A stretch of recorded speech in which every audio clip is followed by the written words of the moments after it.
Bom dia! Louvado seja Deus por mais esse dia de vida. Muito obrigado por sua agradável companhia.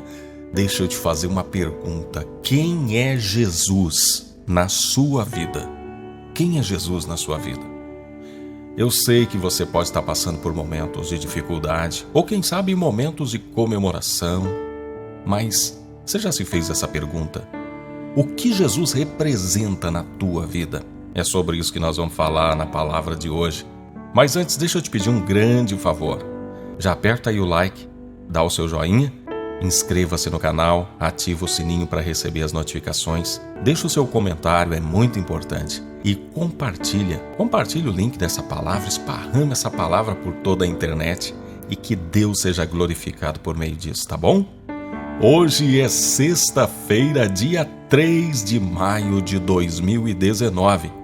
Eu sou o Ney Santos e é com alegria que eu trago até você a palavra de hoje. Abra comigo a sua Bíblia no Evangelho segundo escreveu João, capítulo 12. Vamos ler do 1 ao 8.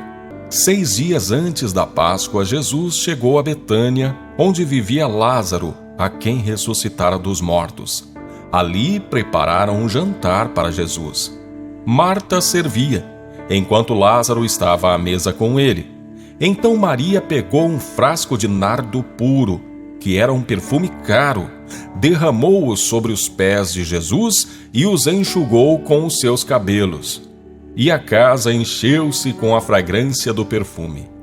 Mas um dos seus discípulos, Judas Iscariotes, que mais tarde iria traí-lo, fez uma objeção. Por que este perfume não foi vendido e o dinheiro dado aos pobres? Seriam 300 denários. Ele não falou isso por se interessar pelos pobres, mas porque era ladrão. Sendo responsável pela bolsa de dinheiro, costumava tirar o que nela era colocado. Respondeu Jesus: Deixe-a em paz, que o guarde para o dia do meu sepultamento.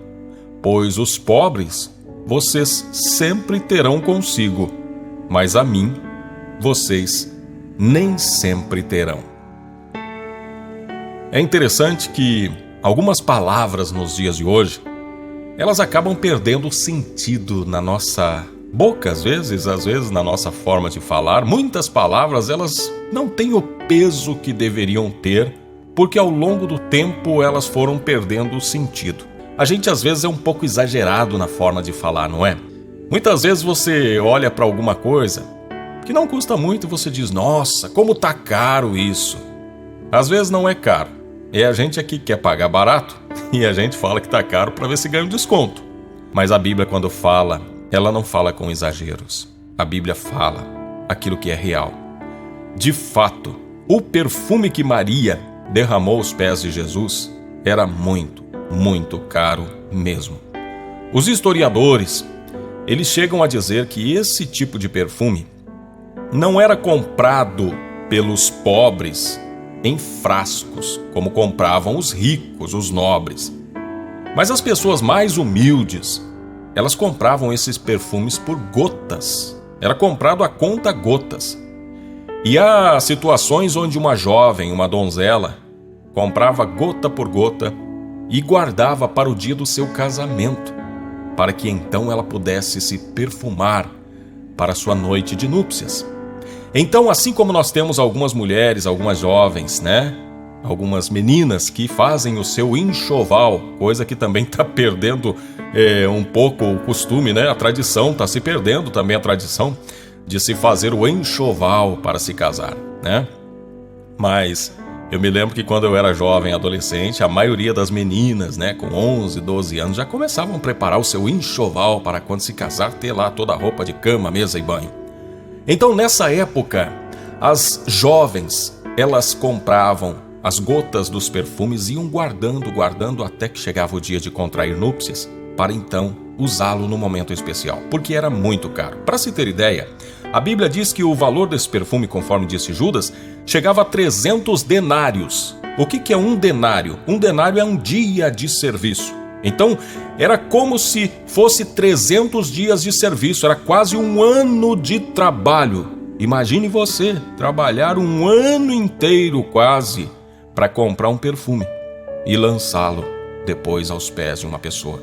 Mas olha, nós vamos ver aqui que Maria, ela fez isso porque ela conseguiu enxergar em Jesus muito além da aparência, muito além do que Judas o enxergou. Aqui, Maria percebeu que Jesus era não somente mais um profeta, mais um bom homem de Deus, mas é provável que ela tenha enxergado nele o rei dos judeus. Sabe por quê? O valor ou a quantidade desse perfume era a quantidade usada também para ungir os reis. Então aqui nós temos uma mulher que enxergou realeza em Jesus. Nesse texto nós vamos aprender algumas coisas importantes. Você pode observar que Marta servia. Marta era a mulher do serviço. Em outra passagem aparece Marta também ocupada com o serviço, enquanto Maria está aos pés de Jesus. Marta servindo e Maria aos pés de Jesus. Parece que é uma constante no Evangelho de João essas situações.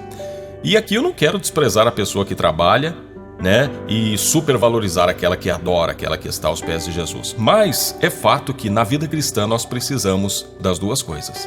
Nós precisamos de um equilíbrio, tanto no serviço quanto na adoração. Nós precisamos do serviço, mas também precisamos adorar a Deus e estar aos pés de Jesus. Eu aprendo também que Maria, ela teve a capacidade de enxergar o Rei na pessoa de Jesus, o Rei dos Reis.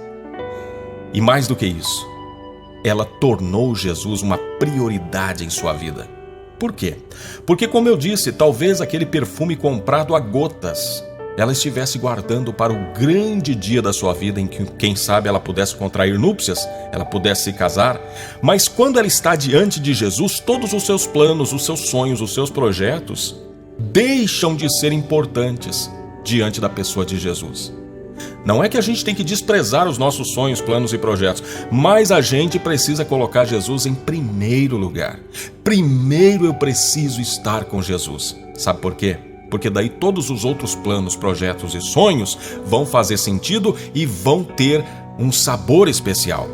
Por outro lado, se eu coloco todos esses planos, sonhos e projetos na frente de Jesus, eles não vão me adiantar de nada. Pelo contrário, vão me frustrar. Porque sem Jesus nós não conseguimos uma realização. Eu preciso fazer de Jesus prioridade na minha vida.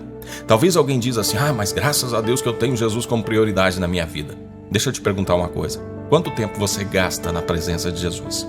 Porque nós às vezes separamos umas 6 horas para ver TV, umas 4 horas para Facebook, WhatsApp, coisas da internet, 8 horas para trabalhar e mais umas 8 para cuidar das nossas coisas, fazer as nossas refeições. E às vezes não sobra 5 minutos para estar diante de Jesus. Nós precisamos fazer dele prioridade na nossa vida. E por último, cuidado, porque é possível ser um grande religioso, até mesmo um discípulo, sem contudo enxergar o Rei em Jesus. É o que aconteceu com Judas Iscariotes.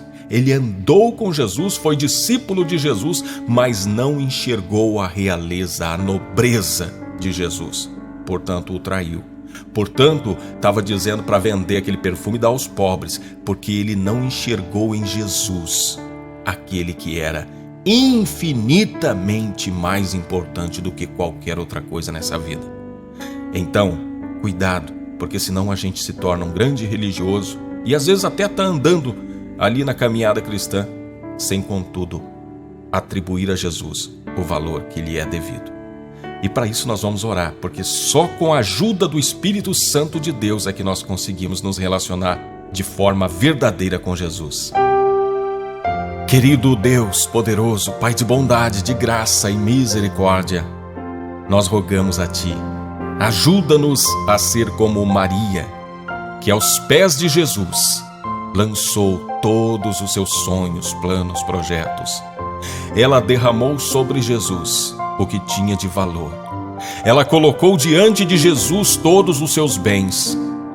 Ela fez de Jesus o Rei dos Reis, Senhor dos Senhores. Então, Senhor, nós queremos ser como esta mulher, reconhecer em Jesus o nosso Rei dos Reis e que Ele seja sempre, sempre, sempre algo importante em nossa vida, ao ponto de nós deixarmos todas as outras coisas de lado para estar com Ele. Senhor, ajuda-nos a nos apaixonar cada vez mais por Jesus, pela Sua presença, e que assim nós possamos torná-lo prioridade em nossa vida. Senhor, ajuda-nos a adorá-lo como Ele merece. Nós queremos nos colocar diante dele, reconhecendo a sua realeza, a sua nobreza, sabendo que se Ele for rei em nossas vidas, de nada teremos falta, porque Ele é o bom pastor. E o bom pastor cuida das suas ovelhas. Ele dá a vida por elas. Senhor, ajuda-nos a sermos verdadeiramente súditos do Rei dos Reis. Assim nós te pedimos, em nome de Jesus Cristo. Amém. E agora eu te peço para você compartilhar essa palavra. Compartilhe com o máximo de pessoas que você puder, e que Deus te recompense por isso. Assim seja. Amém.